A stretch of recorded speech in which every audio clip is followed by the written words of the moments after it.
కేసీఆర్ గారు, కల్వకుంట చంద్రశేఖరరావు గారు కారణ జన్ముడు. ఆయన ఒక్క మాటలో చెప్పాలంటే, ఊరికి అందరూ పొగుడుతున్నారు కాబట్టి నువ్వు కూడా పొగట్టానికే వచ్చావా అనొచ్చు.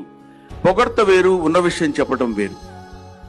ఉన్న విషయం అంటే 9 మంది సంతానం తర్వాత చంద్రశేఖరరావు గారు ఎందుకు పుట్టారు అంటే, ఇదిగో ఇందుకు, ఇంతటి అద్భుతమైనటువంటి కార్యక్రమాన్ని నిర్వహించడానికి పుట్టారేమో.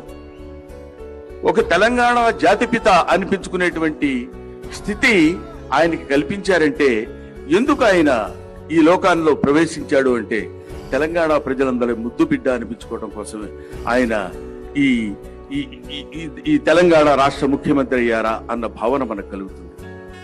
తెలుగు భాష మీద అభిమానం ఆయనకు ఉండొచ్చు, కాదని ఎవ్వరం మనం. కానీ అభిమానం ఉన్న ప్రతివాడు అభిమానాన్ని చూపించేటువంటి వినయ సంపద ఆయన దగ్గర ఉండటం, తమ్ముడు తనికెళ్ల భరణి అన్నట్టు సరస్వతికి సంస్కారం తలంచి నమస్కరించింది అని.